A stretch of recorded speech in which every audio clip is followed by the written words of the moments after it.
The moving truck's departure left an emptiness that echoed through Avery Elizabeth Malone's bones. Standing in her new apartment, surrounded by towers of cardboard boxes labeled in her precise handwriting, she fought the urge to draw the curtains. The late afternoon sun filtered through the floor-to-ceiling windows, casting long shadows across the hardwood floors of her refuge in coastal Boston. At 32, starting over felt like admitting defeat. The divorce papers, filed away in a manila envelope at the bottom of a box marked important documents, carried the weight of her shattered trust. Richard's betrayal, finding him with his young assistant in their bed, had carved hollow spaces inside her that even time couldn't seem to fill. Avery pulled her chocolate brown hair into a messy bun, securing it with the pen she'd been unconsciously chewing. Her green-gray eyes, reflected in the window glass, looked tired. The oversized cream sweater and worn jeans felt like armor, protecting her from a world that suddenly seemed too sharp, too bright. One box at a time, she whispered to herself, a mantra she'd developed over the past few months. As a freelance editorial reviewer, she'd learned to break down massive manuscripts into manageable chunks. Now she applied the same principle to rebuilding her life. The old building creaked and settled around her, its pre-war charm evident in the crown molding and the slightly uneven floors. She'd chosen this place precisely because it felt nothing like the sleek, modern condo she'd shared with Richard. Here, in this smaller space, she could disappear, focus on her work, and maybe, eventually, finish writing her own book. A movement caught her eye through the window. In the building across the narrow street, a figure passed by a corresponding window. Tall, broad-shouldered, moving with the kind of confidence that came from physical strength rather than ego. Avery found herself holding her breath as the man paused, his silhouette backlit by warm interior lighting. He was stunning. There was no other word for it. Even from this distance, she could see the definition in his arms, exposed by a simple black t-shirt. Dark, slightly wavy hair fell across his forehead as he reached up to adjust something above the window. His movements were deliberate, almost graceful despite his imposing size. Avery stepped back quickly when she realized she was staring, her heart pounding with an unwelcome flutter of attraction. The last thing she needed was to develop a window-watching habit, especially not of some gorgeous stranger who, their eyes met. The connection lasted only a second before she retreated further into her apartment, but it felt like a physical touch. His eyes had been dark, intense, and somehow sad. They held the kind of depth that made her writer's mind spin with possibilities. "Stop it," she muttered, forcing herself to turn away. She had manuscripts to review, boxes to unpack, and a life to reconstruct.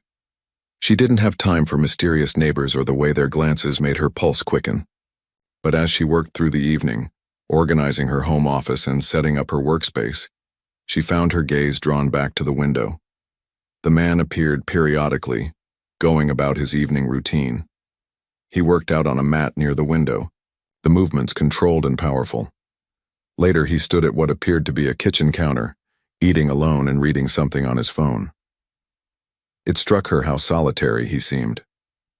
Not lonely exactly, but containing a kind of purposeful solitude that resonated with her own.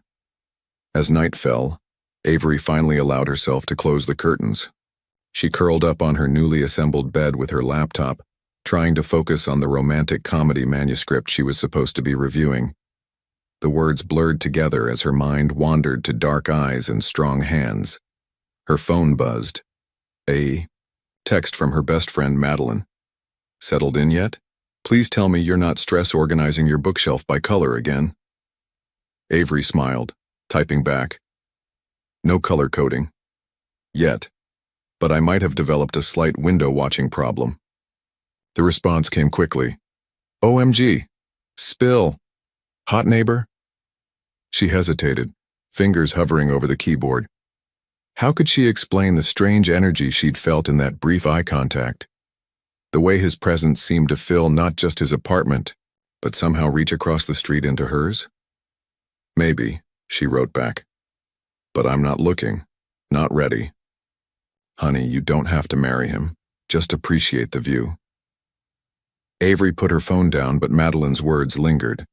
She found herself standing at the window again, drawn like a moth to flame. The light in his apartment was still on, and she could see him sitting in what looked like a comfortable chair, headphones on, eyes closed. Something about his expression spoke of grief, or maybe she was just projecting her own pain onto this stranger's face.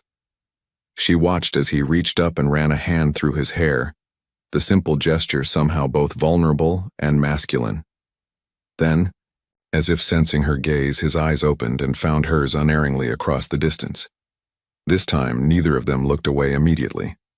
In that suspended moment, Avery felt seen, really seen, for the first time since her divorce. Not as a victim, not as a project to be fixed, but as herself. The moment broke when a fire truck's siren wailed nearby. To her surprise, the man stood up quickly, gathering what looked like gear. Minutes later, she saw him emerge from his building, joining other firefighters as they rushed past. A firefighter. Of course he was a firefighter. Avery finally stepped, away from the window, pressing her cool fingers to her warm cheeks. This was dangerous territory, developing any kind of interest in someone even from a safe distance. She had walls up for a reason, protective barriers built from the ruins of her marriage. But as she lay in bed that night, listening to the city sounds and the unfamiliar creaks of her new home, she couldn't stop thinking about those dark eyes, about the way he'd looked at her, not through her, not past her, but into her. One box at a time, she reminded herself firmly, but as sleep finally claimed her, she dreamed of windows and whispered glances, of strong hands and gentle eyes, of bridges built across the spaces between buildings and hearts. Tomorrow, she decided, she would keep the curtains closed. But even as she made that resolution, some quiet part of her knew it was already too late. The window was open, literally and metaphorically, and something had already begun to flutter across that gap between their buildings, something as delicate as hope and as dangerous as desire. Cassian Andrew Doyle's alarm went off at 4:30 a.m., but he was already awake. The nightmare, always the same one, had jolted him from sleep an hour earlier. His sister's voice calling his name, the roar of flames, the crushing weight of failure. He'd spent that hour doing push-ups on his living room floor, trying to exhaust his body enough to quiet his mind. The pre-dawn darkness pressed against his windows as he moved through his morning routine. Coffee first, black and strong enough to strip paint. Then a shower hot enough to steam up the bathroom mirror, though he barely glanced at his reflection as he toweled off and pulled on his uniform. But this morning, something was different. As he passed by his living room window, his eyes were drawn to movement in the building across the street. His new neighbor, the woman with eyes like storm clouds, was up early too. She sat cross-legged on what looked like a yoga mat, illuminated by a single lamp, her head bent over a laptop. Cassian paused, coffee mug halfway to his lips. She looked, soft in the warm light, wearing an oversized sweater that slipped off one shoulder. Her hair fell in waves around her face as she concentrated, occasionally reaching up to tuck a strand behind her ear. The gesture was unconscious, intimate, and it hit him somewhere deep in his chest. He'd noticed her moving in 2 days ago, watched her methodical unpacking and the way she kept glancing at her phone like it might bite her. There was a story there, written in the tension of her shoulders and the careful way she moved through her space, as if trying not to disturb the air around her. His phone buzzed, a text from his captain about an upcoming shift change. Cassian forced himself to step away from the window, though his awareness of her presence lingered like the steam from his shower. At the station, his partner Miguel noticed his distraction during equipment checks. "Earth to Doyle." Miguel waved a hand in front of his face. "You're a million miles away, man. What's up?" Cassian shook his head, focusing on checking the oxygen tanks. "Nothing. Just didn't sleep great." Miguel's expression softened with understanding. They'd worked together long enough for him to recognize the signs. "The dream again?" "Always the dream." Cassian's voice was quiet but firm, closing the topic. The morning passed in a blur of routine calls.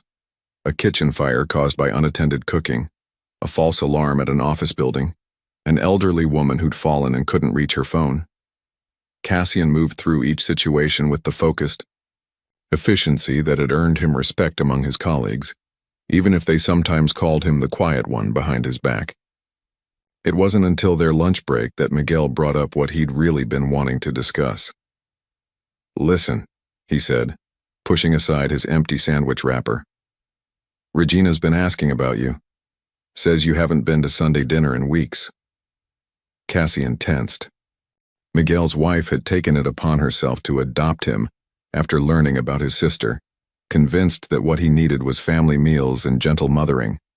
Her kindness made him uncomfortable, not because it wasn't genuine, but because it was. "Been busy," he muttered, but Miguel wasn't having it. "You can't keep living like a monk, Cass. Lauren wouldn't have wanted—" "Don't." The word came out sharper than he intended, making a couple of other firefighters glance their way. Cassian lowered his voice. "Just don't." Miguel raised his hands in surrender, but his eyes were concerned. "All I'm saying is it's been 3 years. Maybe it's time to—" The alarm cut through their conversation, and Cassian had never been more grateful for its piercing wail. They were on their feet instantly, sliding down the poles and suiting up with practiced speed. Hours later, exhausted and smoke-stained, Cassian finally made it home. The call had been a bad one, not because of the fire itself, which they'd contained quickly, but because of the little girl's screams for her cat. He'd found the animal hiding under a bed, terrified but alive. The girl's tears of joy had hit. Too close to home, bringing back memories he'd rather forget. He stripped off his clothes and stepped into the shower, letting the water pound against his shoulders. When he finally emerged, skin pink from the heat, he didn't bother with more than a towel around his waist. The weight of the day sat heavy on his chest, making him crave the solitude of his evening routine. Jazz music, maybe some reading, definitely no thinking. That's when he saw her again. She was at her window, a cup of something steaming in her hands, looking out at the city. Lights. Her face was thoughtful, almost sad, and Cassian found himself wondering what put that expression there. Then her eyes shifted, met his, and widened with sudden realization. He was still wearing only the towel. The proper thing would have been to step back immediately, apologize somehow, but he found himself frozen. Her cheeks flushed pink, visible even across the distance, but she didn't look away either, not for one long, charged moment that seemed to stretch between their windows, like a live wire. Then she spun around, almost spilling her drink, and disappeared into the darkness of her apartment. Seconds later, her curtains slid shut with decisive force. Cassian stood there for another moment, water dripping from his hair onto his shoulders, feeling something he hadn't felt in years. A spark of genuine amusement mixed with an interest that went beyond mere physical attraction. There had been something endearing about her flustered reaction, something real that cut through his usual emotional numbness. He got dressed slowly, mind replaying the moment. The way she'd looked at him hadn't felt invasive or crude. Instead, there had been a kind of startled appreciation in her gaze that made him feel seen. Not just his body, which he treated as a tool for his work more than anything else, but something deeper. The jazz playlist he usually listened to felt wrong tonight. Instead, he found himself sitting in his favorite chair, headphones on but no music playing, just thinking about the way she tucked her hair behind her ear, about the soft sweater she wore like armor, about the loneliness he recognized in her because it matched his own. His phone lit up with another text from Miguel. Sunday dinner. No excuses. Regina's. Making lasagna. For the first time in months, Cassian considered accepting, not because he was ready to be social, but because something had shifted inside him. That brief window encounter had cracked open a door he'd thought was permanently sealed. He got up and walked to the window. Her curtains were still firmly closed, but light leaked around the edges, telling him she was still awake. On impulse, he opened his own curtains wider, turned on an extra lamp. An invitation, maybe, or just an acknowledgement. Later, as he lay in bed, he realized he hadn't thought about Lauren's death once since seeing his neighbor at her window. The guilt hit immediately. How could he let himself be distracted from his grief, even for a moment? But mixed with the guilt was something else, something that felt dangerously like hope. Cassian closed his eyes, knowing sleep would be elusive.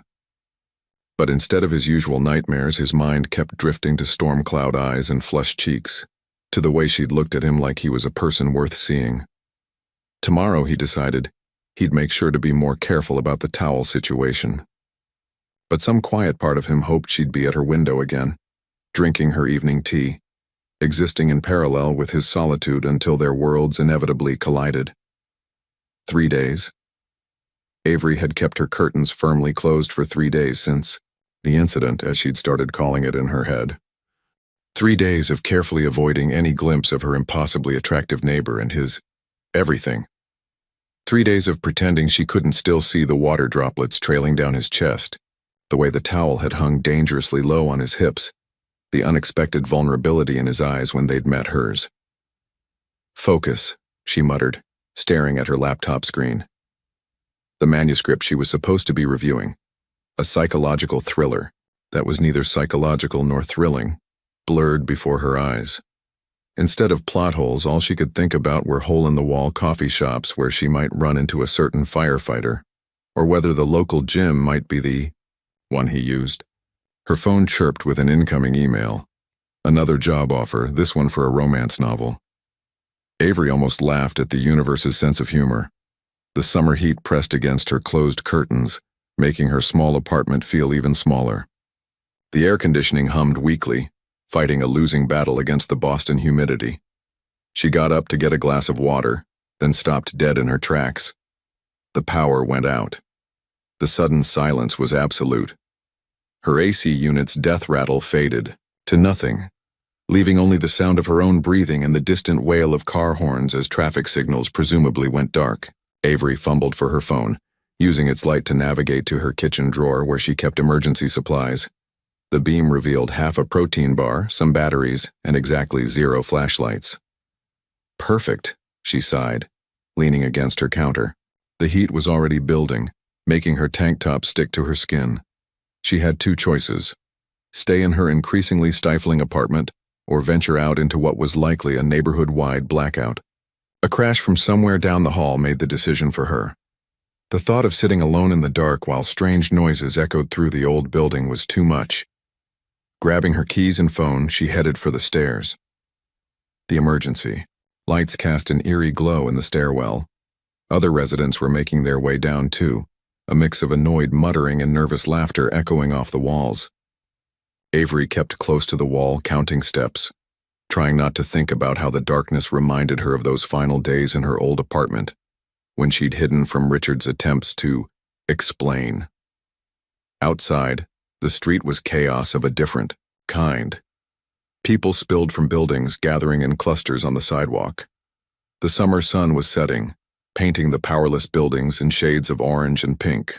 Without air conditioning, windows that had been sealed all summer were being thrown open, letting out the accumulated heat. Avery found a spot against a wall, away from the largest groups. She pulled up her phone's weather app, wondering how long the heat wave was supposed to last. That's when she felt it, the weight of someone's gaze. She looked up. He stood across the street in front of his building, still in his uniform pants and a white t-shirt that the setting sun turned golden.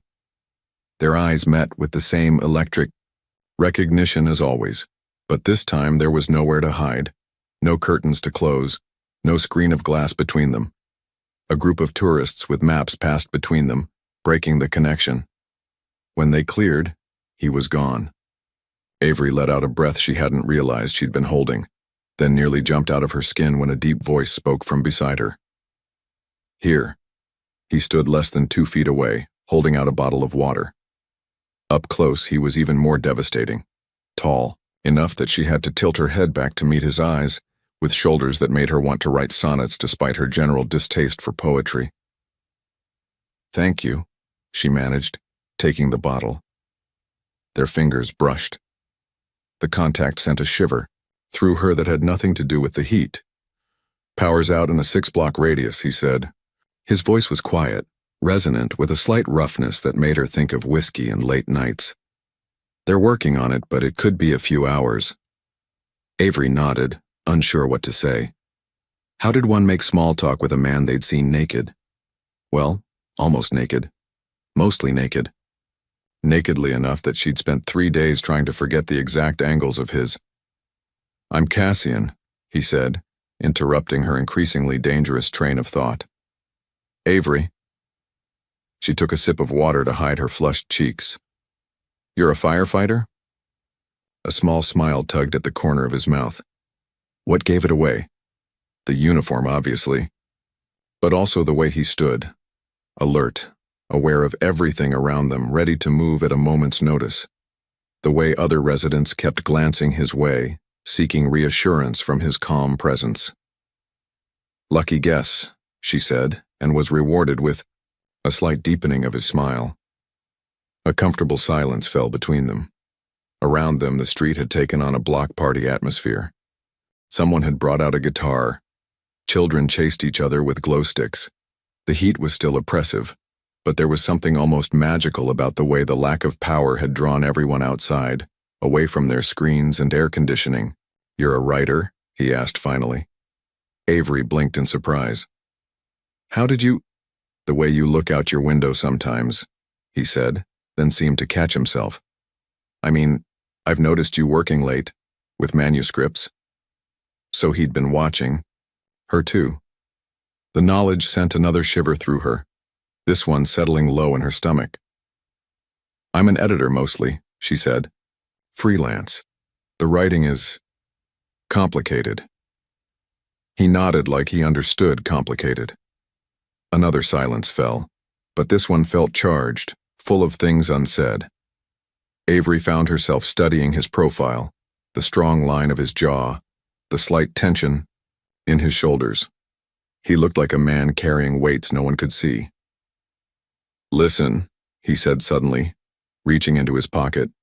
"I should check on some of the elderly residents, but—" He pulled out a small notepad, the kind first responders carried, and wrote something on it.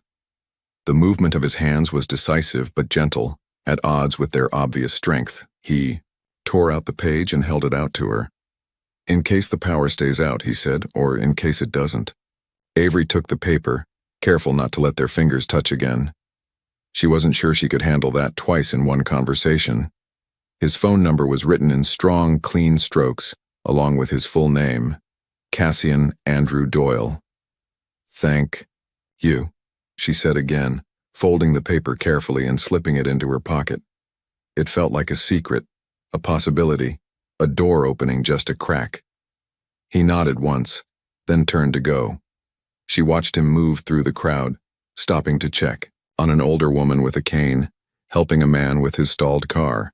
Everything about him spoke of capability and care, and something in her chest ached at the sight.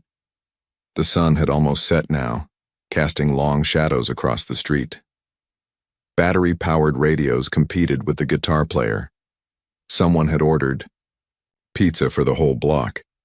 It should have felt overwhelming, so many strangers, so much noise, but instead Avery felt strangely at peace. She looked down at her phone, then at the paper in her pocket. The smart thing would be to wait, to think this through, to remember all the reasons she'd sworn off relationships, to keep her curtains closed and her heart safer. But as she watched Cassian lift a young child onto his shoulders to retrieve a balloon caught in a tree, she found herself pulling out her phone. Her fingers moved before she could second-guess herself. "Thank you for the water. Avery." She hit send before she could change her mind, then waited, heart pounding. Across the street, she saw him pause and reach for his phone. Even in the growing darkness, she could see his smile. The reply came moments later. "Thank you for not calling the police about the towel incident." Avery laughed out loud, surprising herself. A few people turned to look, including Cassian. The way he was looking at her made her feel both seen and safe, a combination she hadn't experienced in longer than she cared to remember. When the power finally came back on 2 hours later, Avery returned to her apartment with more than just relief from the heat. She had a phone number burning a hole in her pocket, the memory of a smile that reached all the way to dark eyes, and the dangerous feeling that maybe, just maybe, Some risks were worth taking. She walked to her window, and for the first time, in 3 days, opened the curtains. Across the street, a light came on in Cassian's apartment. He was there, looking back at her. Neither of them moved to close their curtains. Sometimes, Avery thought, a blackout could illuminate things that had been hidden in the light. Cassian's phone buzzed at 5:43 a.m., just as he was finishing his morning workout. He'd been up since 4, unable to sleep, thoughts circling around. A certain editor in the text conversation they'd had until well past midnight. Coffee? The message read. I know a place that opens early, really early. His heart did something complicated in his chest. She was awake too. Had she also been thinking about their late-night exchange? About how they'd moved from awkward, blackout small talk to sharing pieces of themselves, one text at a time? Where? He typed back, then added, I'm already up. Been there, done that. The little place 2 blocks down. 15 minutes? Cassian looked at himself in the mirror, sweat damp from his workout, wearing old gym clothes. Make it 20, he replied. In the shower, he tried not to overthink things, but memories of their texts kept floating through his mind. She'd told him about growing up in Maine, about her dream of writing a novel about family secrets and second chances. He'd shared stories about his rookie days as a firefighter, carefully avoiding any mention of Lauren. He'd made her laugh 3 times. He'd counted. The coffee shop was tucked between a bookstore and a vintage clothing shop, its windows still, dark except for the warm glow of pendant lights inside. Avery stood outside wearing jeans and an oversized cardigan despite the early summer heat. Her hair was loose around her shoulders, and she was biting her lower lip, checking her phone. Hi, he said softly, not wanting to startle her. She looked up, and the smile that spread across her face hit him like a physical force. Hi, she replied, tucking her phone away. I was starting to worry you'd changed your mind. I wouldn't. The words came out more intense than he'd intended. To cover the moment, he reached for the door, holding it open for her. Inside, the cafe smelled of freshly ground coffee and something baking. The barista, a college-aged kid with bright blue hair, nodded at them. Morning, Avery, the usual? You're a regular? Cassian asked as they found a table in the corner. I keep weird hours, she admitted, and Riley here doesn't judge me for ordering coffee at ungodly times. Never, Riley called from behind the counter. What can I get for your friend? Black coffee, Cassian said. Strong as you can make it. Ah, a firefighter special, Riley grinned. Coming right up. Avery raised an eyebrow. They know your order too? Most places around here do. Fire station's just a few blocks away. There, drinks arrived. His black coffee and what appeared to be some kind of caramel latte creation for her. The morning light was starting to seep through the windows, catching the gold highlights in her hair. She wrapped both hands around her mug, and Cassian noticed she wasn't wearing any rings. So, she said, meeting his eyes. Couldn't sleep either? I usually get up early. Usually this early? He smiled slightly. No, not usually this early. A comfortable silence fell as they sipped their drinks. Outside, the city was starting to wake up. Early morning joggers passed by. Delivery trucks rumbled past. Birds called from their perches on power lines. Can I ask you something? Avery's voice was hesitant. When he nodded, she continued. Last night, in your texts, you mentioned that jazz helps with the nightmares. Do you want to talk about them? Cassian's hand tightened on his mug. Part of him wanted to deflect, to change the subject, but something about the quiet morning light, about the way she was looking at him, not with pity but with genuine care, made him want to try. They're about my sister, he said finally. About the night she died. Avery didn't say anything, but her hand moved across the table, not quite touching his but close enough that he could feel its warmth. It was 3 years ago, he continued, the words coming slowly. There was a fire in her apartment building. I was first on scene. I got to her door, but he took a deep breath. The ceiling collapsed. By the time we got through, it was too late. You were there? Avery whispered. That must have been. Yeah. He couldn't look at her. Everyone said it wasn't my fault, that I did everything I could. But she was my little sister. I was supposed to protect her. Her hand covered his then, warm and solid and real. What was her name? Lauren. His voice cracked slightly on the name. She was 26, used to make these terrible puns that would drive me crazy. Had a cat named Professor Whiskers. Loved sunflowers. Avery's thumb moved in small circles on the back of his hand. The touch was grounding, pulling him back from the edge of darker memories. Thank you, she said softly, for telling me about her. He looked at her then, really looked. The morning light made her eyes clearer, more gray than green. There was something in them, understanding maybe, or recognition of pain. Your turn, he said gently.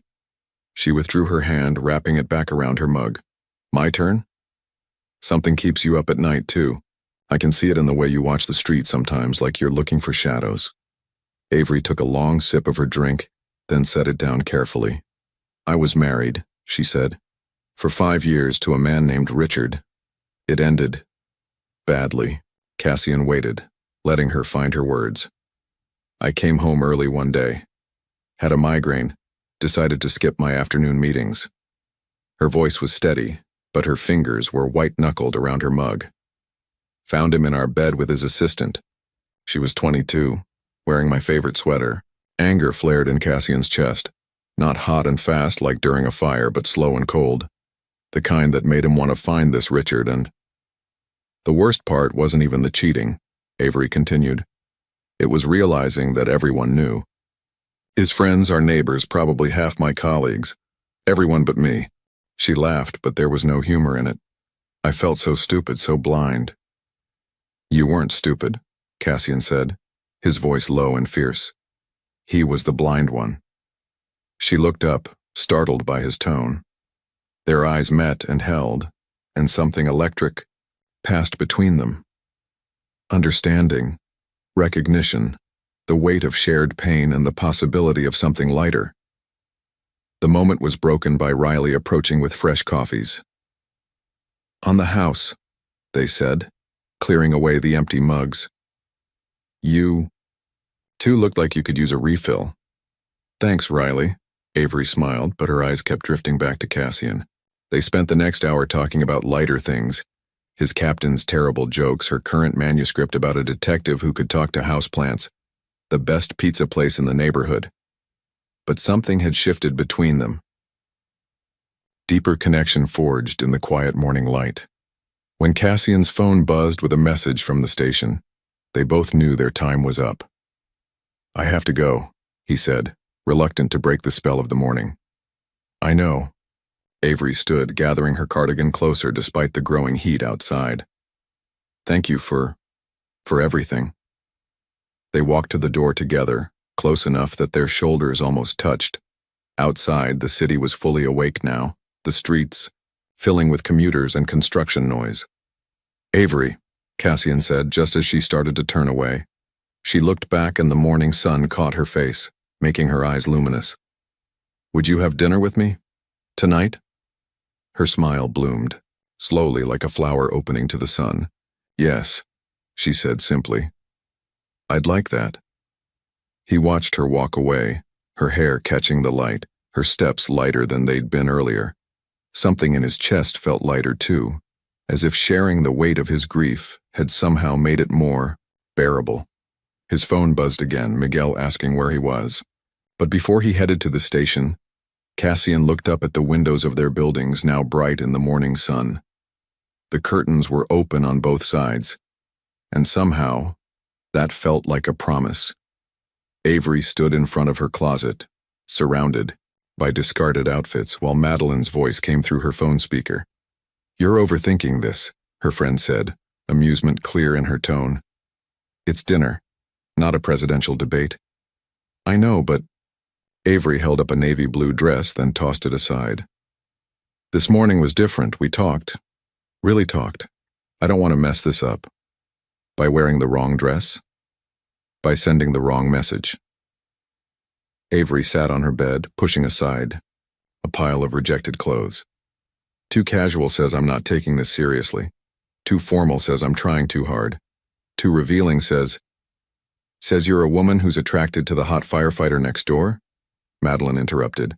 Because, honey, that ship sailed when you saw him in nothing but a towel. Maddie. Am I wrong? Avery glanced at her window where she could see Cassian's apartment. His lights were off. He was still at the station. Their morning coffee conversation kept replaying in her mind. The way he'd talked about his sister, the pain in his eyes, the gentle strength in his hands as they'd wrapped around his coffee mug. No, she admitted quietly. You're not wrong. Then wear the green wrap dress, the one that makes your eyes pop. And Avery? It's okay to want this. To want him. After hanging up, Avery found herself staring at her reflection. The green dress did look good, falling just above her knees, wrapping around her waist in a way that was flattering without being obvious. She'd left her hair down but tamed the waves with product, and for the first time in months she'd put on makeup that wasn't just concealer and mascara. Her phone buzzed with a text from Cassian. Just finished shift. Meet you at 7? She typed back, I'll be ready. The restaurant he'd chosen was a small Italian place a few blocks away, tucked into the bottom floor of a converted brownstone. When Avery arrived, Cassian was already waiting outside. He'd changed from his uniform into dark jeans and a charcoal gray button-down that made his shoulders look even broader if that was possible. Hi, she said, suddenly shy despite their hours of texting and their intimate morning conversation. He turned, and the look in his eyes when he saw her made her breath catch. Hi, he replied, his voice warm. You look beautiful. Inside, the restaurant was cozy and dimly lit, with exposed brick walls and candles on every table. Their server, an older woman named Maria, led them to a corner table partially screened by a trellis covered in fake grapevines. The manicotti is excellent tonight, Maria told them with a wink before leaving them with their menus. I hope Italian is okay, Cassian said, watching her face. I should have asked. It's perfect. Avery smiled. Though I should warn you, I'm physically incapable of eating pasta without getting sauce somewhere inappropriate. His laugh was unexpected and rich, transforming his whole face. I'll protect you from any marinara-related wardrobe disasters. The wine arrived, a red he'd selected with quiet confidence, and Avery found herself relaxing into the evening. There was something about Cassian's presence that made her feel both excited and safe, like standing at the edge of an adventure knowing someone would catch her if she fell. So, she said, after they'd ordered, do you bring all your dates to this hidden gem? Something flickered in his eyes. I don't date much, he admitted. After Lauren, it was easier to focus on work. And now? He looked at her steadily. Now I'm having dinner with you. The simplicity of his answer, the weight of honesty behind it, made her heart skip. Before she could respond, their appetizers arrived, bruschetta that smelled of fresh basil and garlic. What about you? He asked, breaking a piece of bread. After Richard. One date, she said. 6 months ago, he spent the entire time talking about his CrossFit routine and his crypto investments. She took a sip of wine. I may have faked a work emergency to escape. Smart woman. Survival instinct. She smiled, but then grew serious. The truth is I didn't trust myself. Still don't, sometimes.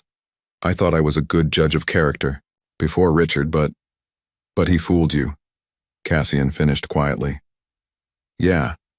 She looked down at her plate. Makes it hard to believe your own instincts after something like that. What do your instincts say now? The question hung in the air between them, heavy with meaning. Avery looked up, meeting his eyes across the candlelight. They say you're different, she said softly. They say you're real. The moment was interrupted by Maria bringing their main courses, manicotti for her, lasagna for him. The food was as excellent as promised, but Avery found herself more aware of every small detail of Cassian. The way he cut his food with precise movements, how he waited for her to take the first bite, the slight smile when she inevitably got sauce on her chin. "Here," he said, reaching across with his napkin to dab at the spot. The gesture was both intimate and innocent, and it made her skin tingle where the fabric touched. Their conversation flowed easily through dinner, moving from childhood memories, his first time on a fire truck at age 7, her secret treehouse where she wrote stories, to current passions, his love of jazz, her collection of first editions, to dreams they'd never told anyone else. "I want to write about second chances," she found herself saying as they shared a tiramisu. "Not just romance, but real transformation. The kind that happens after you think you've lost everything." "Like a phoenix," he said thoughtfully. "Exactly. Rising from the ashes, but changed. Stronger maybe, but also more vulnerable. More real." He was quiet for a moment, pushing the dessert toward her to finish. "I think," he said finally, "that's the only kind of strength that matters. The kind that comes from being broken and choosing to stay open anyway." Their eyes met across the table, and Avery felt something shift between them. A deepening, a recognition. This wasn't just attraction or compatibility. This was something more dangerous, more precious. When they left the restaurant, the summer night was warm and star-filled. They walked slowly, neither wanting the evening to end. Their hands brushed, once, twice before Cassian caught hers in his. His palm was warm and slightly calloused, and his fingers interlaced with hers as if they'd been doing this for years. At her building's entrance, they stopped. The streetlight cast soft shadows across his face, making him look younger, more vulnerable. "Thank you for dinner," she said, not letting go of his hand. "Thank you for saying yes." He stepped closer, and Avery felt her heart begin to race. The height difference between them meant she had to tilt her head back to meet his eyes, but before she could, his free hand came up to cup her cheek. "Avery," he said, his voice low and rough. "I'm going to kiss you now, unless you tell me not to," she answered by rising on her tiptoes, pressing her lips to his. The kiss was gentle at first, a question more than a demand, but when she made a small sound in the back of her throat, his arms wrapped around her waist, pulling her closer. The world narrowed to points of sensation, his mouth on hers, warm and certain, his hands spanning her back through the thin fabric of her dress, the solid wall of his chest against hers. She tasted wine and coffee and something uniquely him, and when they finally broke apart, they were both breathing heavily. "Wow," she whispered, not moving from the circle of his arms. He pressed his forehead to hers, his eyes closed as if memorizing the moment. "Yeah," he agreed roughly. "Wow." Later, after more kisses and whispered goodnights, Avery stood at her window.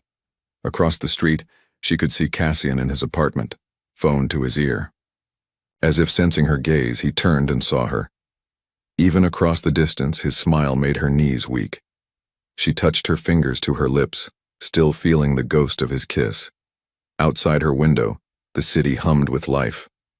But all she could focus on was the man across the street, the taste of tiramisu and possibility, and the dangerous, wonderful feeling that maybe, just maybe, some risks were worth taking twice. The next 2 weeks passed in a blur of stolen moments and growing intimacy. Coffee before Cassian's early shifts, quick lunches when their schedules aligned, long evening walks through the neighborhood, hands intertwined, learning each other's rhythms. And always their windows open, a constant connection even when they were apart. But tonight was different. Tonight, Cassian had invited her to Sunday dinner at Miguel and Regina's. "You don't have to come," he'd said when he asked her, his voice carefully neutral. "It's just that Regina's been asking about you and—" "I want to," Avery had interrupted, even as butterflies took flight in her stomach. Meeting his closest friends felt significant, like crossing a threshold she couldn't uncross.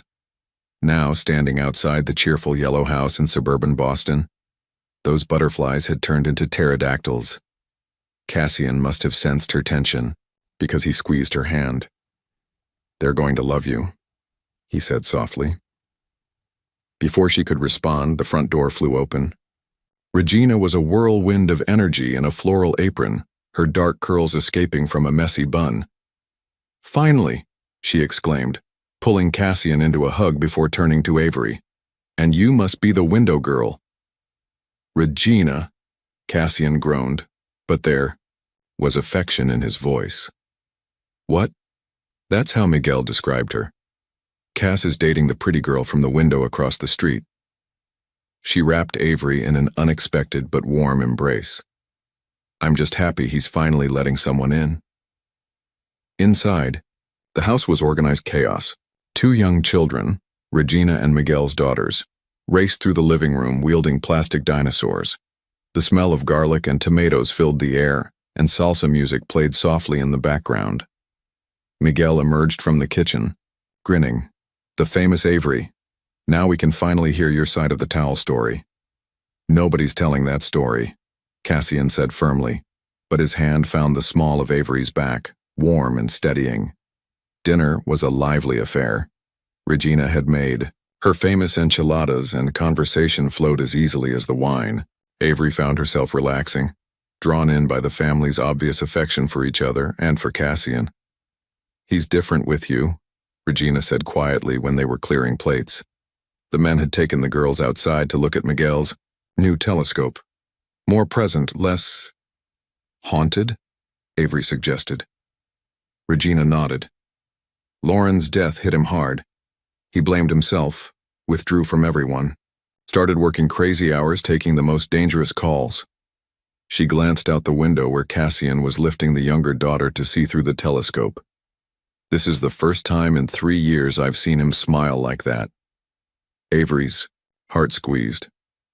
"He's special," she said simply. "So are you, honey." Regina touched her arm. "The way he looks at you, just don't give up on him, okay? Even when he tries to push you away." Before Avery could ask what she meant, Cassian's phone rang. From the way his posture changed as he answered it, she knew it was the station. He came inside quickly. "There's a big fire downtown, all units called in." His eyes found Avery's. "I have to go." "Of course." She tried to keep her voice steady, but fear had already begun to curl in her stomach. "I'll drive you home first." "No," she cut him off. "Go. I'll get an Uber." He hesitated, then pulled her into a fierce kiss that tasted of goodbye. "I'll text you when I can." Then he was gone, leaving Avery standing in Regina's kitchen, her lips tingling and her heart racing with a new kind of fear. "First fire?" Regina asked gently. Avery nodded. "Come on," Regina said, leading her to the couch. "We'll wait together."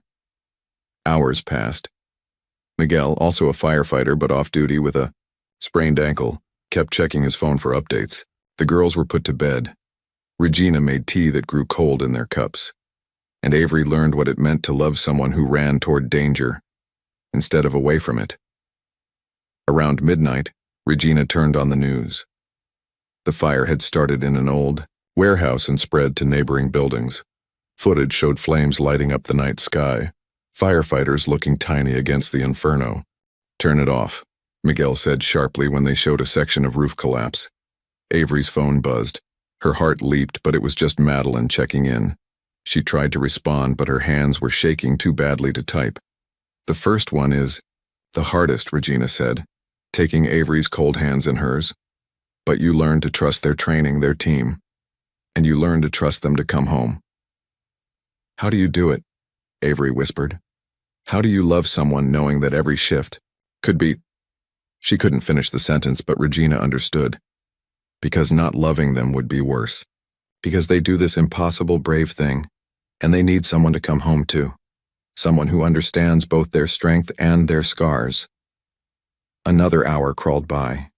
Avery thought about Lauren, about how Cassian hadn't been able to save her, about how that loss shaped every choice he made, every risk he took. She thought about his hands, so gentle when they held hers, now gripping hoses and climbing ladders.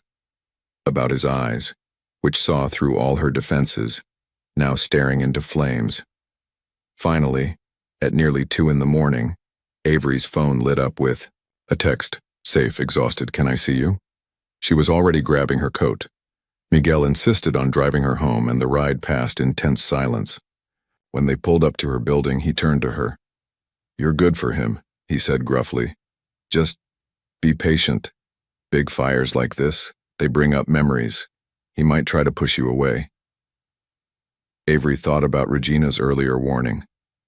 I'm not going anywhere. In her apartment, she paced, watching Cassian's dark windows. 20 minutes later, she heard heavy footsteps in the hallway. She opened her door before he could knock. He stood there in his civilian clothes, but she could smell smoke on him, see exhaustion in every line of his body. His eyes were haunted in a way she hadn't seen before. I should let you rest, she started to say, but he shook his head. Can I? His voice was hoarse. Can I just hold you? For a minute? She pulled him inside, into her arms. He buried his face in her neck, and she felt him shaking. Not crying, just trembling with adrenaline crash and emotion. We lost too, he whispered against her skin. I couldn't. The smoke was too thick. Shh, she soothed, running her fingers through his damp hair. You did everything you could.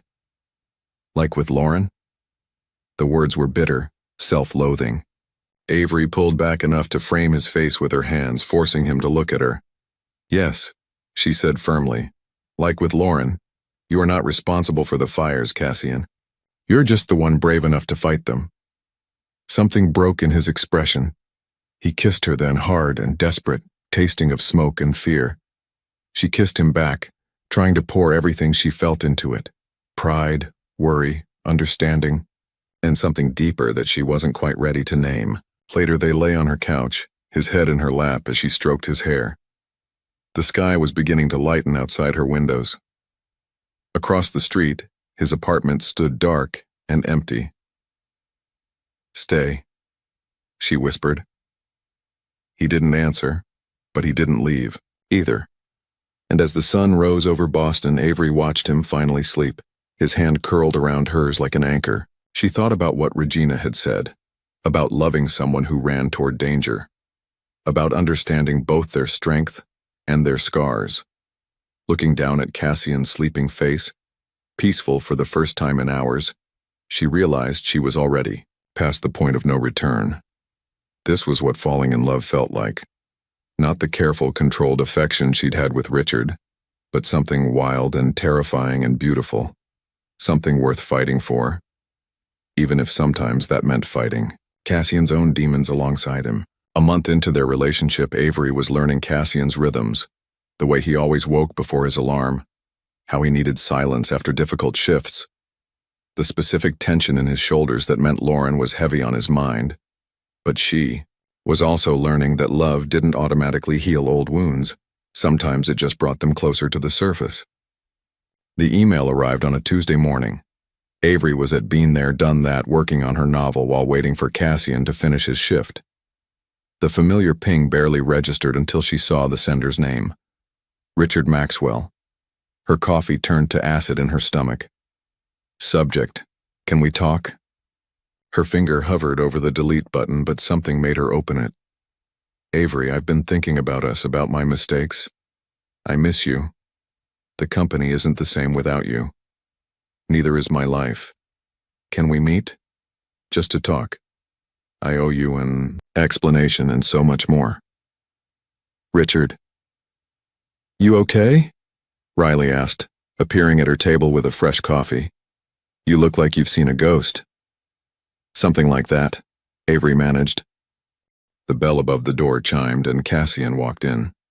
One look at her face and he was immediately alert, crossing to her table in long strides. What's wrong? She turned her laptop toward him wordlessly. His expression darkened as he read, jaw tightening. Are you going to meet him? His voice was carefully neutral.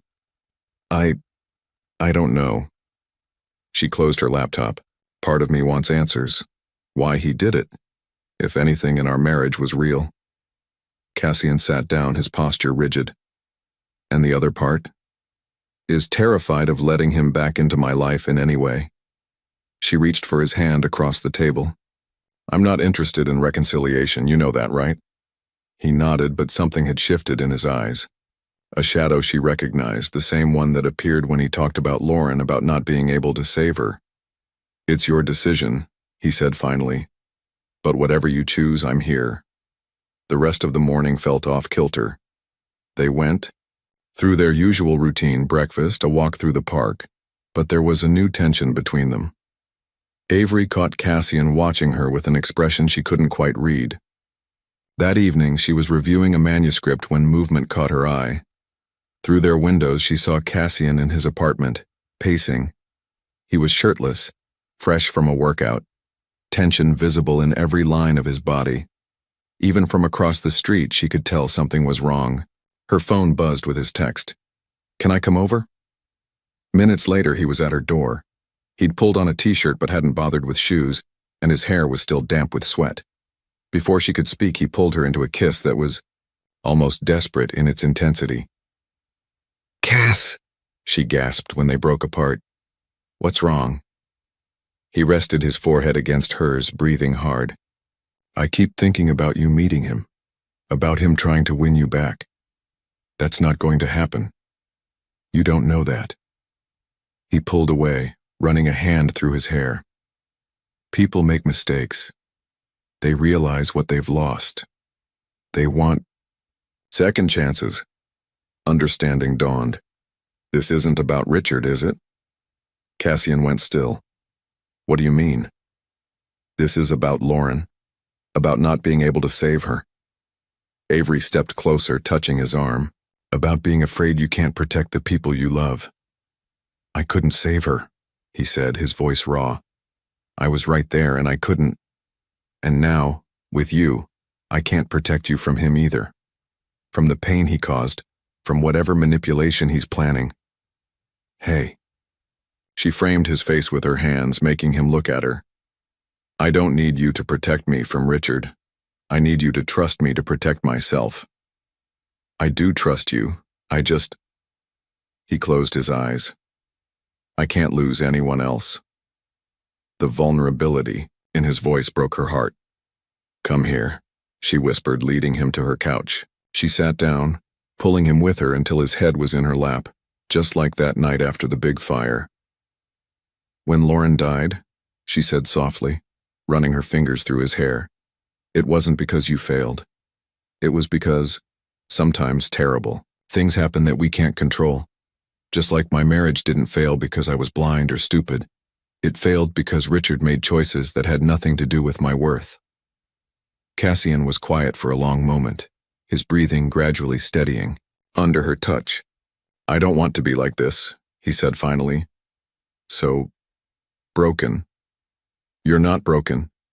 She leaned down, kissing his temple. "You're healing. We both are." He caught her hand, pressing it to his heart. "I love you," he said quietly. "I think I've loved you since that first morning at the coffee shop, when you asked about my nightmares and actually listened."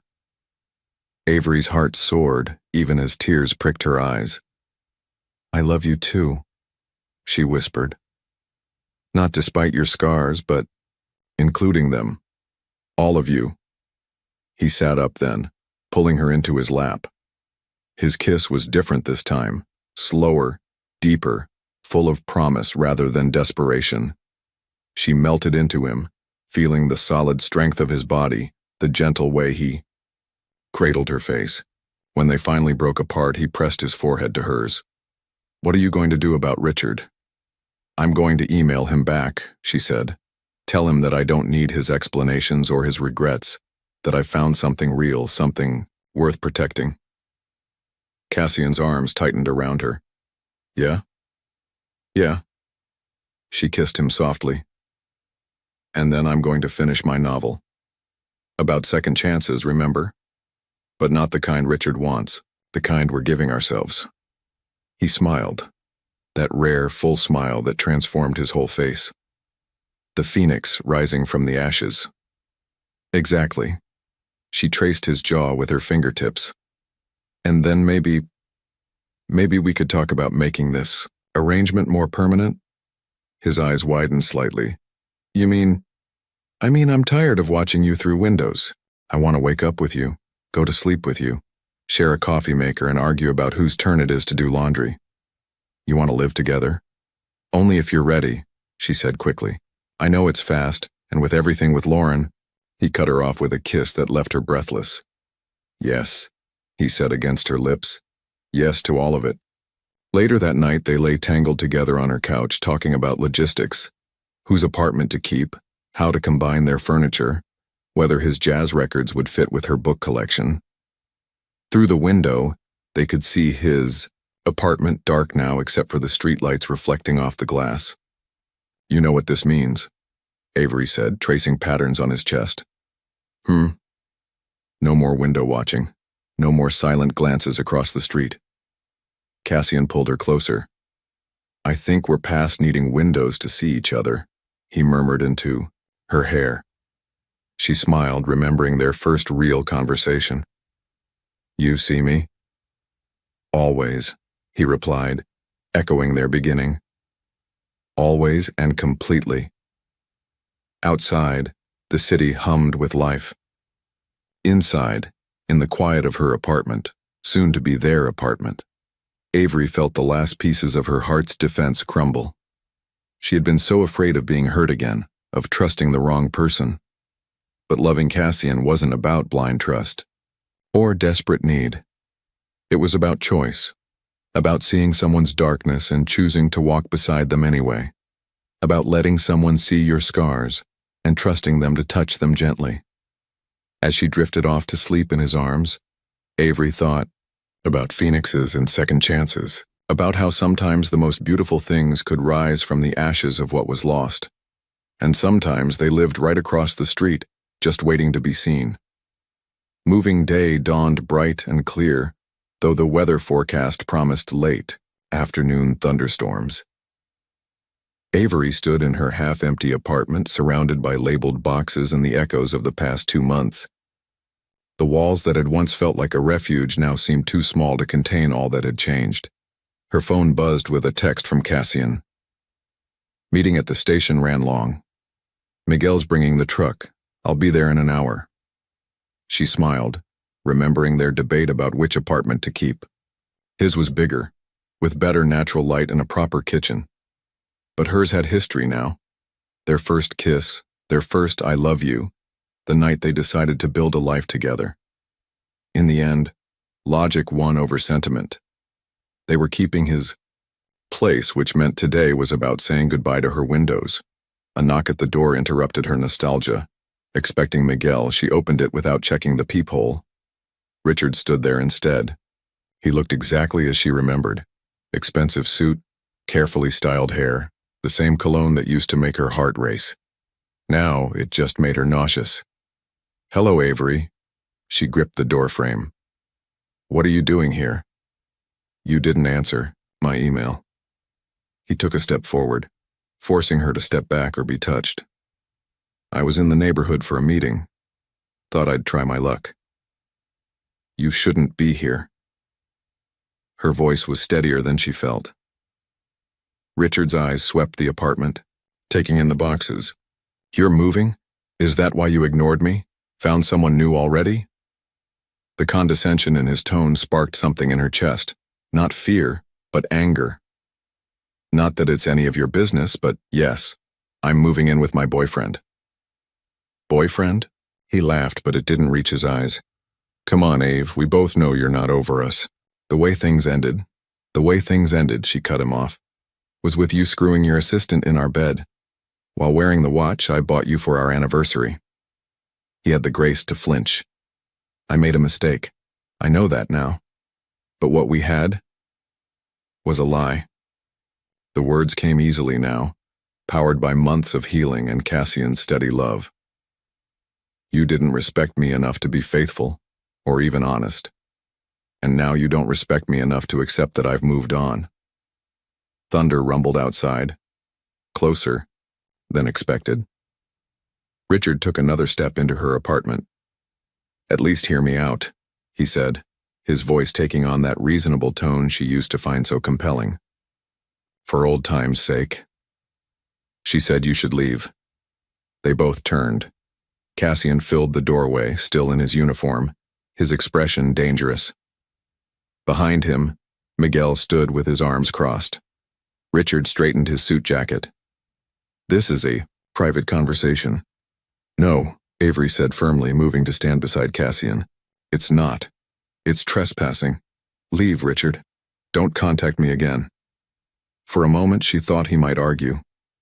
But something in Cassian's stance, or maybe in her own newfound strength, made him think better of it. You've changed, he said, almost accusingly. Yes, she agreed. I have. After he left, the tension in the room slowly dissipated. Cassian's hand found hers, squeezing gently. You okay? She leaned into his solid warmth. Better than okay.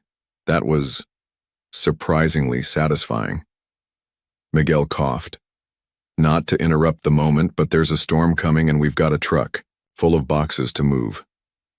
The next few hours passed in a blur of activity. Regina arrived with the girls, turning the move into an impromptu party. They formed a human chain up the stairs, passing boxes and sharing jokes. Even Riley from the coffee shop stopped by with a care package of muffins and their favorite drinks. By late afternoon, most of Avery's belongings were in their new shared apartment. She stood at Cassian's, their windows, watching the storm roll in. The view was different from this side of the street, but no less meaningful. Having second thoughts? Cassian's arms slipped around her waist from behind. No. She leaned back against his chest. Just thinking about how much has changed since I first saw you through these windows. You mean since you first saw me naked through these windows? She elbowed him playfully. Almost naked, and I seem to remember you didn't mind being seen. I didn't. His voice turned serious. I wanted you to see me. All of me. I do. She turned in his arms. And I'm sorry about Richard showing up today. Don't be. He touched her face gently. You handled him, I just provided backup. Lightning flashed outside, followed quickly by thunder. The storm was directly overhead now, rain lashing against their windows. I should check the station, Cassian said reluctantly.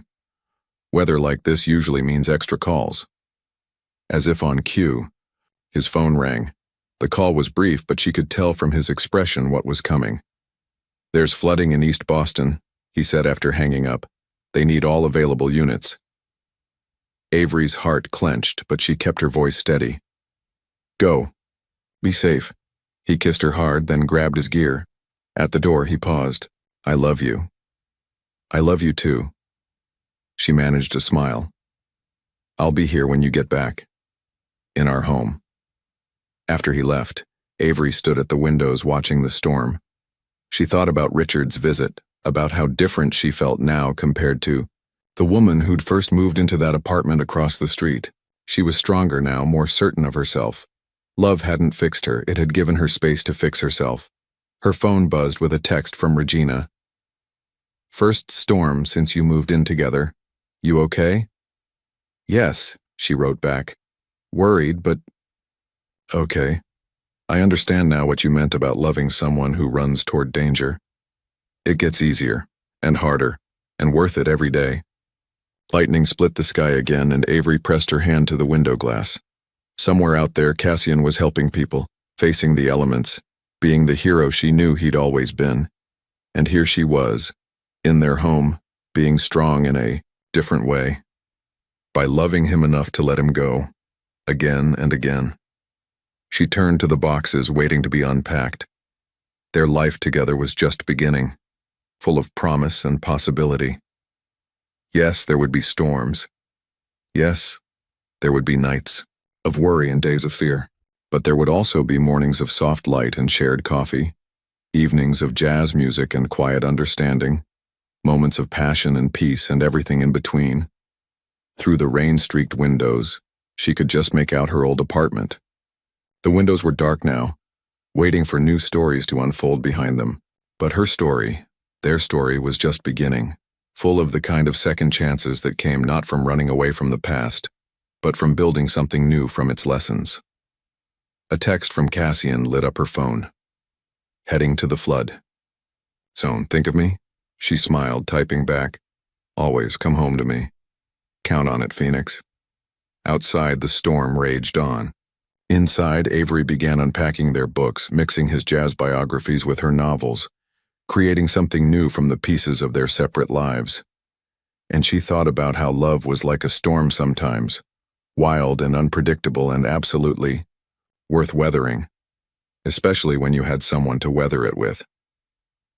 3 months into living together, Avery woke to an empty bed and the sound of jazz floating through their apartment. She found Cassian in the living room, sitting in the dark, staring at an old photograph. Even without turning on the lights, she knew what it was. Lauren, smiling at her college graduation, sunflowers in her arms. It's her birthday, he said without looking up. Would have been 30. Avery sat beside him, close enough to touch, but not touching. Sometimes love meant knowing when to leave space for grief. Tell me about that day, she said softly. The graduation. She was so nervous about tripping on stage. A ghost of a smile crossed his face. Made me practice walking, in her heels with her the night before. Miguel has photos somewhere. I would pay good money to see those. They're probably worth a fortune in blackmail. His voice caught. She would have loved you, you know. Would have teased me endlessly about the window thing. Avery took his hand, feeling the slight tremor in his fingers. I wish I could have met her. They sat in silence as the jazz played on, until Cassian's phone buzzed with his alarm. Another shift beginning. Another day of running toward danger while carrying the weight of the past. I'll make coffee, Avery said, but he caught her arm. Thank you, he whispered, for letting me talk about her, for understanding. She kissed him softly. Always. Later that morning, after Cassian left for his shift, Avery sat at her laptop working on the final chapters of her novel. The story had evolved as she wrote it, becoming less about romantic love and more about the kind of transformation that comes from facing your deepest fears. Her protagonist, once a shadow of herself, was finally stepping into her own power. Her phone lit up with a text from Regina. Lunch today? Need your help with something. They met at a small bistro near the fire station. Regina looked unusually serious as she slid into the booth. So, she said, pulling out a folder. Miguel mentioned it's Lauren's birthday. Yeah. Avery's chest tightened. Cassian's having a hard time. He always does this time of year.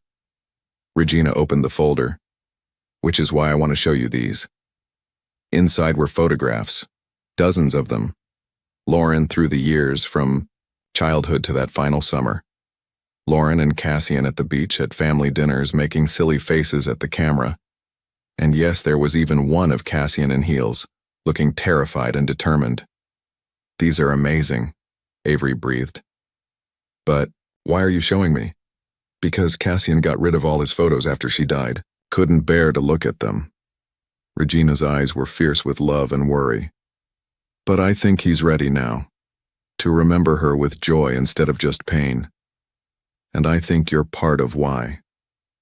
Avery stared at a photo of Lauren and Cassian cooking, together both covered in flour and laughing. What do you want me to do? Help me make a memory book. Not just photos, but stories too. Get Miguel and the other firefighters to contribute, maybe even track down some of her college friends. Regina squeezed her hand. He needs to know it's okay to keep her alive in his heart while still moving forward with you. He might not be ready. He might never feel ready, but healing isn't about being ready, it's about being brave enough to try. That afternoon, Avery couldn't focus on her writing. She kept thinking about the photos, about Cassian's smile in them, so much, freer than she'd ever seen. About how love sometimes meant pushing someone toward their pain instead of helping them avoid it. Her phone buzzed with a text from him. Tough call, could use your voice. She called immediately. Hey, handsome. Hey. He sounded exhausted. Lost a kid today. Couldn't get to him in time. Avery's heart broke. Where are you? Still at The station. Can't go home yet. Want me to come to you? A pause. Please. 20 minutes later, she found him in the station's quiet room, a small space set aside for firefighters to decompress after difficult calls. He was still in his gear, smelling of smoke and sweat and sadness. Come here, she said, opening her arms. He practically fell into her embrace, his big body shuddering. She held him tight, feeling the storm of emotion he usually kept so carefully contained. He was wearing Batman pajamas, he whispered against her neck, like the ones Lauren bought for my nephew last Christmas, and I couldn't. I tried so hard. I know you did. She stroked his hair. I know, love. They stayed like that for a long time, until his breathing steadied and the worst of the tremors passed. Finally, he pulled back enough to look at her. Sometimes I think about quitting, he admitted. About doing something safe, something that wouldn't risk leaving you alone. But you won't. No. He pressed his forehead to hers. Because as much as it hurts when we lose someone, it would hurt more not to try. To know there was a chance to help and not take it. That's why I love you. She touched his face. Your heart is so big, Cass. Big enough to hold all of it. The pain and the joy, the past and the future. His eyes searched hers. How did you get so wise? I learned from a very brave firefighter. She smiled softly. He taught me that healing isn't about being ready. It's about being brave enough to try. Recognition flickered in his eyes. Regina showed you the photos, didn't she? Yes. She held her breath, waiting for his reaction. To her surprise, he smiled, small but real. Should have known you two. Would conspire eventually. He was quiet for a moment. I'd like to see them, the photos, not today, but soon. Whenever you're ready, she promised. And Cass, I'd love to hear more stories about her. Not just the sad ones, but the happy ones too. The silly ones. The ones that make you smile like you did in those pictures. He pulled her close again, burying his face in her hair. I don't deserve you. Yes, you do. She held him tighter. We deserve each other. All our broken pieces and healing parts. Everything we were, and everything we're becoming. Outside the quiet room, they could hear the bustle of the station, radio chatter, boots on concrete, the ever-present possibility of another call. But in here, in this moment, they had created a different kind of safety. The kind that came from being fully seen, fully accepted, fully loved. Move in with me, he'd said, 2 months ago. Marry me, his eyes seemed to say now, though he didn't speak the words. Yes. Her heart answered anyway, already knowing that someday when he was ready she would say it out loud. For now, she just held him, letting him borrow her strength as he'd so often lent her his. And she thought about how love was like fire sometimes. It could destroy if you let it consume you, but it could also forge you stronger, brighter, more resilient than before. All you had to do was be brave enough to step into the flames and trust that something beautiful would rise from the ashes. 6 months after moving in together, Avery sat at her favorite coffee shop, staring at 2 life-changing documents, the final draft of her novel and an email from one of New York's top publishing houses expressing interest in it. You're going to wear a hole in that table, Riley said, sliding a fresh latte in front of her. What's got you so nervous, besides the obvious? Avery glanced at her phone. No messages from Cassian yet. He's reading it now, the whole thing. The book or the email? Both. She wrapped her hands around the warm mug. I've never let anyone read the entire manuscript before, not even my agent. The novel had poured out of her over the past months, shaped by late-night conversations with Cassian, by watching him heal, by her own journey of rediscovery. It wasn't the romance she'd originally planned. Instead, it was a story about transformation, about a woman learning to trust herself again after loss, and a man learning that protecting others meant first making peace with what he couldn't change. Her phone buzzed. Her heart leaped. Then, settled when she saw it was just Madeline. Stop panicking, he's going to love it. But what if he didn't? What if he read between the lines and saw too much of himself in her male protagonist? What if he thought she'd exploited his pain, his story, his trust? The bell above the door chimed. She looked up to see Cassian walking in, holding her manuscript in one hand and his phone in the other. His expression was unreadable. "Hi," she managed. He sat down across from her, placing the manuscript carefully on the table. "You wrote us." "No," she said quickly. "I mean, yes, you inspired some of it, but it's not exactly Avery." His voice was soft but intense. "You wrote us. Not just the window watching or the falling in love, but the hard parts, the healing parts. The way love doesn't fix you but gives you a safe place to fix yourself." She held her breath. And it's beautiful." He reached for her hand. "It's real and raw and honest. It's everything I've never been able to say about Lauren, about loss, about finding you." Tears pricked her eyes. "Really? Really?" He squeezed her hand. "The publishers. Right, it's going to help people, make them feel less alone." Relief flooded through her. "I was so worried you'd be upset, that I'd crossed a line using parts of your story."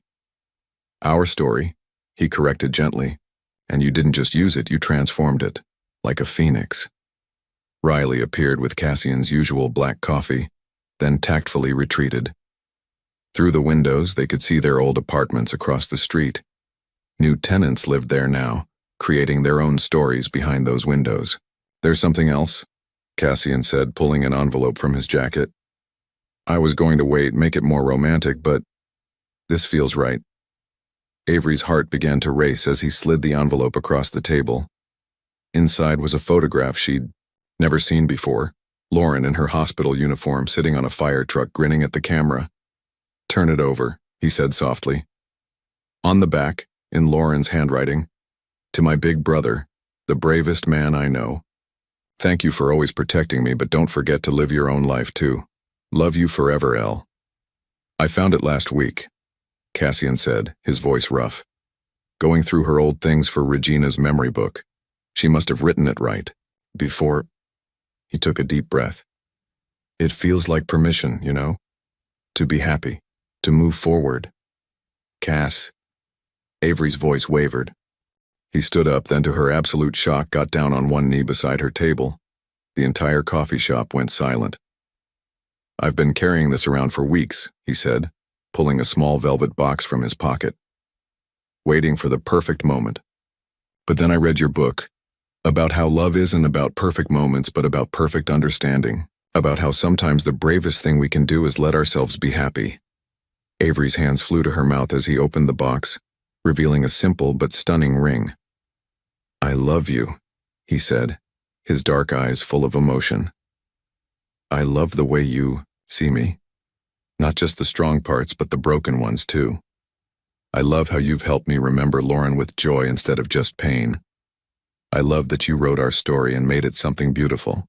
Tears were flowing freely down her face now. Riley was openly filming with their phone. The entire coffee shop seemed to be holding its breath. "Avery Elizabeth Malone," Cassian continued, his voice steady despite the emotion in his eyes. "Will you marry me? Will you keep writing our story with me, whatever chapters come next?" "Yes," she whispered, then louder. "Yes, yes, absolutely yes." The coffee shop erupted in cheers as he slipped the ring onto her finger.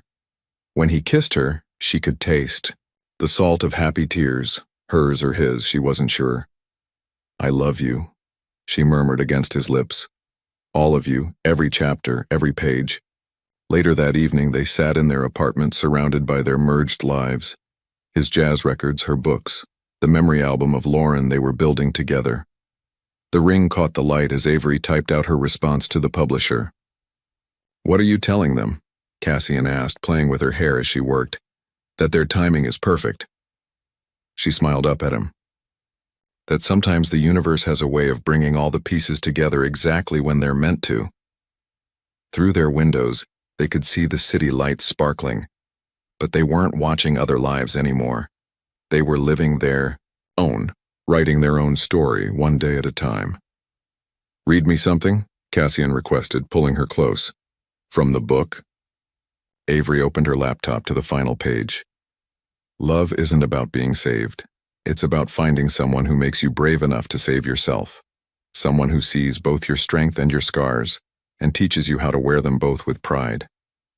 Someone who helps you rise from the ashes of who you were, and loves you into who you're becoming. Sometimes that love looks like quiet mornings and shared coffee. Sometimes it looks like holding someone while they face their ghosts. Sometimes it looks like watching through windows until you're brave enough to open the door. But always, it looks like coming home. To yourself, to each other, to the truth that some fires destroy but others transform. And in the end, it's not about what burns away. It's about what rises." Cassian pulled her closer, pressing a kiss to her temple. Outside their windows, the city hummed with life and possibility. Inside, they held each other, safe in the knowledge that their story, like all the best ones, was still being written. And this was only the beginning. 1 year later, the morning sun streamed through the windows of their new house, casting warm patterns across the hardwood floors. Avery sat in what they dubbed the writing nook, surrounded by advance copies of her novel, which was set to release next week. The publisher's marketing materials called it a stunning debut about love, loss, and the courage to begin again. But the most important review sat framed on her desk, a simple note from Cassian. "Thank you for telling our story so beautifully." The sound of a key in the front door made her smile. Cassian was home from his shift, right on time for their Saturday morning tradition. "Coffee's ready," she called out. He appeared in the doorway, still in his uniform, holding a familiar paper bag from Been There, Done That. Though they'd moved to this quiet neighborhood a few months after their wedding, Riley still kept their, usual orders ready every Saturday morning. "How was the shift?" she asked as he bent to kiss her. "Quiet, thankfully." He settled into the oversized armchair they'd positioned next to her desk, close enough to touch, but giving her space to work. Though Miguel won't stop showing everyone pictures of the twins. Regina and Miguel's new babies, born just 2 months ago, had the entire fire station wrapped around their tiny fingers, especially Cassian, who'd been named godfather to both girls. "Did you show them the latest sonogram?" Avery asked, hand drifting to her still flat stomach. They hadn't told anyone else about their own expected arrival, wanting to keep the joy between just them for a little longer. Cassian's face softened with that look of wonder he'd worn since the positive test. "Not yet, but I did spend an embarrassing amount of time in the baby supply store on 3rd Street during my lunch break." "Again?" "They had these tiny firefighter onesies." Avery laughed, getting up to settle in his lap. "You're going to spoil this kid rotten, like you haven't already ordered a complete set of baby classics for the nursery." She couldn't deny it. The room that would become their child's nursery was already filling with books, carefully chosen to create the same love of stories that had shaped her life. Among them was a special handmade book, the memory album of Lauren, filled with photos and stories and love, waiting to share the legacy of an aunt who would live on through their stories. "I've been thinking," Cassian said, playing with her wedding ring, a habit he'd developed over the past year. "About names." "Yeah? If it's a girl, what do you think about Lauren?" Avery turned to look at him, seeing the mix of hope and hesitation in his eyes. "Lauren Malone Doyle," she tested the sound. "It's beautiful. You don't think it's too much, too heavy?" "I think it's perfect." She touched his face. A reminder that love doesn't end, it just transforms. Like phoenixes. He pulled her closer, one hand resting protectively over her stomach. Through their new windows, they could see their garden where sunflowers, Lauren's favorites, were just beginning to bloom. Life, moving in cycles of renewal and growth. "The book launch is next week," she said. "Are you ready?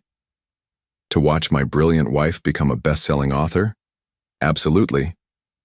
to share our story with the world, she corrected gently. He was quiet, for a moment considering. You know what? I am. Because it's not just about the pain anymore. It's about what came after. What's still coming. As if in response, the morning light shifted, painting their walls in shades of gold and promise. Avery thought about the journey that had brought them here. From those first tentative glances through windows to this home they'd built together, this life they were creating. I love you, she whispered, feeling his heart beat steady against her back. I love you too, he murmured into her hair. All of you. Everything we've been, everything we're becoming. Outside, the city was waking up. Inside, they held each other, safe in the knowledge that their story, like the best ones, like the truest ones, would keep unfolding. Through new windows, new chapters, new beginnings. And every page would be written in love. We've all seen someone through a window, a neighbor, a stranger, a face that intrigues us. But have you ever felt that inexplicable connection? That moment when a simple glance carries the weight of 1,000 unspoken words? If you could go back in time and have the courage to turn one of those looks into something more, what would your unlived love story be? Your participation in the channel is very important.